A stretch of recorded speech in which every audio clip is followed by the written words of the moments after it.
concept of pain, and we've been skirting around this issue all day, but now we are ready to face it head on. And I think one of the things that can help the most is just having a different framework to think about pain. Because in our usual lives, our normal lives, we are used to thinking about pain as meaning what's going on with our bodies. Something's wrong, so we're either injured or we are what? Sick. Yeah, so that's our framework for thinking about pain. It's a sign that something's the matter with our bodies. And that is a perfectly acceptable framework for our life's experience up to this point. But it doesn't work for childbirth. It doesn't work for labor and delivery. Because that kind of pain is totally different. So we need a new framework for thinking about pain. So let's see what we can develop here as an alternate way of thinking about pain. So the P of pain stands for physiological, which is a big long word that basically means that it's a normal body process. And it's not a sign that there's something wrong. I think of it as the pain of effort.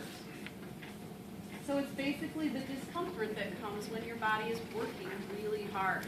And a lot of people, especially people who are athletes and participate in endurance sports, I think of marathon runners in particular, they're going to reach a point during that race where it stops feeling good and it becomes uncomfortable and even painful because their body is working so hard.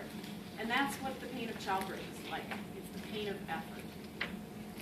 There are advantages to the pain of childbirth as well. And you're probably thinking, what could those advantages possibly be? For moms, it's a way or a signal for her that she needs to go somewhere where she can deliver her baby in safety and comfort. So it tells her, hey, it's time to go to your safe place. But, and I think this is really interesting, we are getting a sense for how there are advantages for the baby to have mom experience moderate amounts of pain.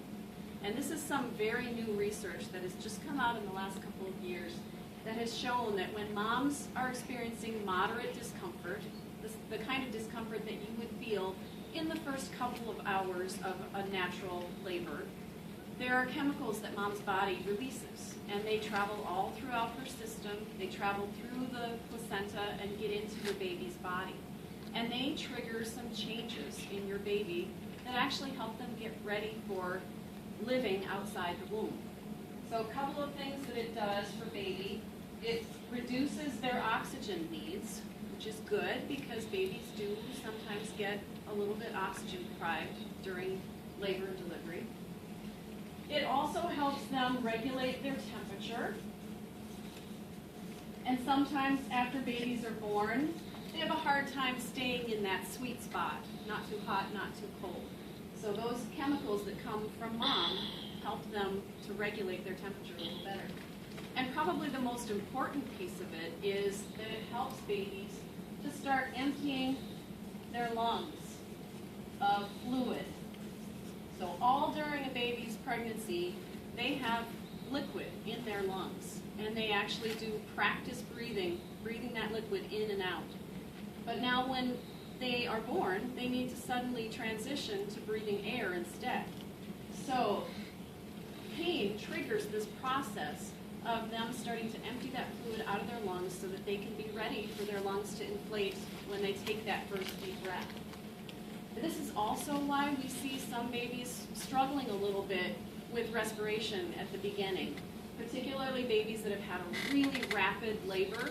Sometimes they have more respiratory problems, and definitely babies that are born by cesarean section, because they don't get the benefit typically of that chemical signal from mom.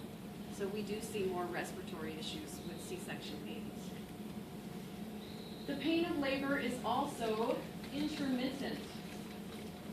So it's not as though you go into labor and you're in constant pain until baby arrives. Instead, there are times when you're having contractions that you'll feel discomfort, and other times when you're not having a contraction and there should be no pain at all. And then finally, the pain of labor is natural. part of that whole host of adaptations that we have that help us to give birth.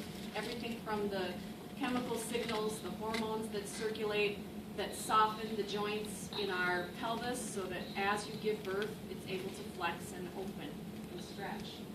So sometimes just having a different framework, a different way to think about pain can really help you approach it with a different attitude.